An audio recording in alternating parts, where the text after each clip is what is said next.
आज मैं आपके बीच में एक ऐसी जानकारी लेकर के आया हूं जिसे अगर आपने सही से सुना और उस पर मनन किया, चिंतन किया, तो मैं दावे के साथ कहता हूं आपको अपनी औकात पता चल जाएगी कि आज हम क्या हैं। वो जानकारी क्या है? भारत स्वतंत्र होने से पहले यहां अंग्रेज शासन करते थे।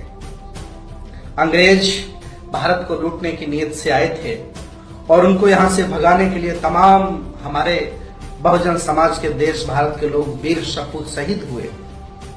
लेकिन एक पक्ष और है जिस पर देश भारत में कभी चर्चा नहीं होती। वो पक्ष ये है कि देश भारत के बहुजनों को अंग्रेजों ने क्या दिया। आज मैं यही चर्चा आपके बीच में करने वाला हूं कि देश भारत के जो बहुजन हैं उनको अंग्रेजों ने क्या दिया। तो नंबर 1, क्या दिया अंग्रेजों ने, ध्यान दें। और अगर वो न दिया होता तो आज आपकी स्थिति क्या होती, आपकी औकात क्या होती, ये सुनने और जानने की बात है। नंबर 1, अंग्रेजों ने 1795 में अधिनियम नंबर 11 बनाकर देश भारत के शूद्रों को, बहुजनों को संपत्ति रखने का अधिकार दिया। अंग्रेजों से पहले और भी बहुत लोग थे जो देश भारत को लूट रहे थे। कभी भी इस देश भारत के मनवादी लोगों ने उनका विरोध नहीं किया, क्योंकि उनके ब्राह्मणवादी व्यवस्था को उन्होंने छेड़ा छाड़ा नहीं था। अंग्रेजों ने पहली बार छेड़ा तो अंग्रेजों के खिलाफ आंदोलन शुरू किया सब लोगों ने मिलकर के। पहला क्या, अंग्रेजों ने 1795 में अधिनियम नंबर 11 बनाकर शूद्रों को संपत्ति रखने का अधिकार दिया। नंबर 2, 1773 में ईस्ट इंडिया कंपनी ने रेगुलेटिंग एक्ट पास किया जिसमें न्याय व्यवस्था समानता पर आधारित थी। 16 मई 1975 को इसी कानून द्वारा बंगाल के एक सामंती ब्राह्मण नंद कुमार देव को फांसी हुई। इससे पहले ब्राह्मण अवैध था, कुछ भी करे उसको कोई सजा नहीं थी। लेकिन अंग्रेजों ने एक ऐसा कानून बनाया जिसमें न्याय समानता के आधार पर रखा। नंबर 2 हो गया। नंबर 3, 1804 में अधिनियम नंबर 3 बनाकर कन्या हत्या पर रोक लगाई। अंग्रेजों ने लगाई। लड़कियों के पैदा होते ही तालू में अफीम चिपकाकर, मां के स्तन पर धतूरे का लेप लगाकर या गड्ढा बनाकर उसमें दूध डालकर डुबोकर मार दिया जाता था। ये कन्या हत्या पहले बहुत होती थी। अंग्रेजों ने कानून बनाया और उस पर रोक लगाई। नंबर 4, 1813 में ब्रिटिश सरकार ने कानून बनाकर शिक्षा ग्रहण करने का सभी जाति व धर्मों के लोगों को अधिकार दिया। कितनी बड़ी बात है, सभी जाति और धर्मों के लोगों को शिक्षा ग्रहण करने का एक कानून बनाया, नियम बना दिया। नंबर 5, 1813 में दास प्रथा का अंत का कानून भी अंग्रेजों ने बनाया। नंबर 6, 1817 में समान नागरिक संहिता कानून बनाया। 1817 के पहले सजा का प्रावधान वर्ण के आधार पर था। ब्राह्मणों को कोई सजा नहीं होती थी और शूद्रों को कठोर दंड दिया जाता था। अंग्रेजों ने सजा का जो प्रावधान था वो समान कर दिया। नंबर 7, 1819 में अधिनियम नंबर 7 बनाया। ब्राह्मणों द्वारा शूद्रों की स्त्रियों को शुद्रीकरण किया जाता था। शुद्धिकरण कैसा था बताइए? आज अगर ऐसा हो तो क्या लोग सोचेंगे, क्या दुनिया हमारी रह जाएगी? वो शुद्धिकरण सुन लीजिए। शूद्रों की शादी होने पर दुल्हन को अपने यानी दूल्हे के घर न जाकर कम से कम 3 दिन 3 रात ब्राह्मणों के घर पर शारीरिक सेवा देनी पड़ती थी। इसका विरोध कर अंग्रेजों ने कानून बनाया कि ऐसा अब नहीं हो सकता है। विचार करिए कितनी बड़ी बात है।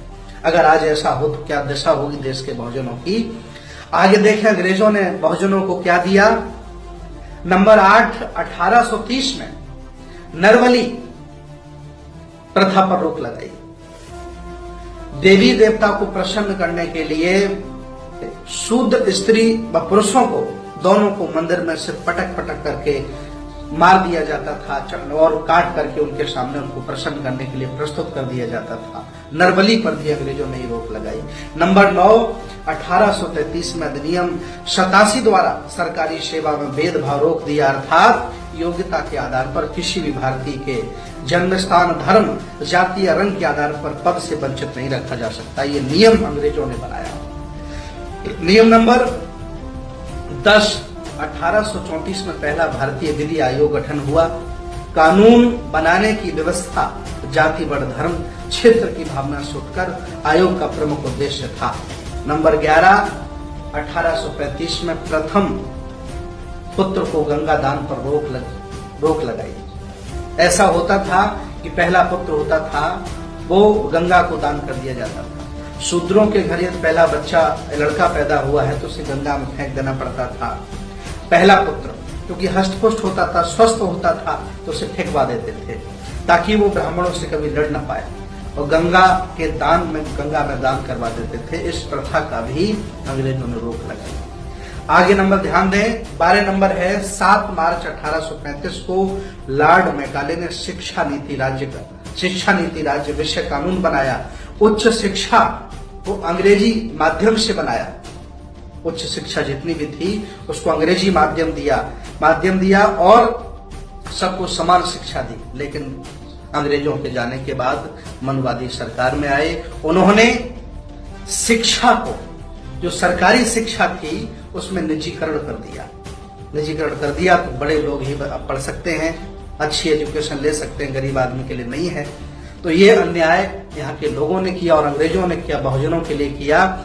और इसके बाद अंतिम एक बात, आज के वीडियो के लिए बस इतना है। अंतिम बात है, ध्यान दें, अंतिम बात है 1835 में कानून बना करके अंग्रेजों ने देश भारत के बहुजनों को कुर्सी पर बैठने का अधिकार दिया।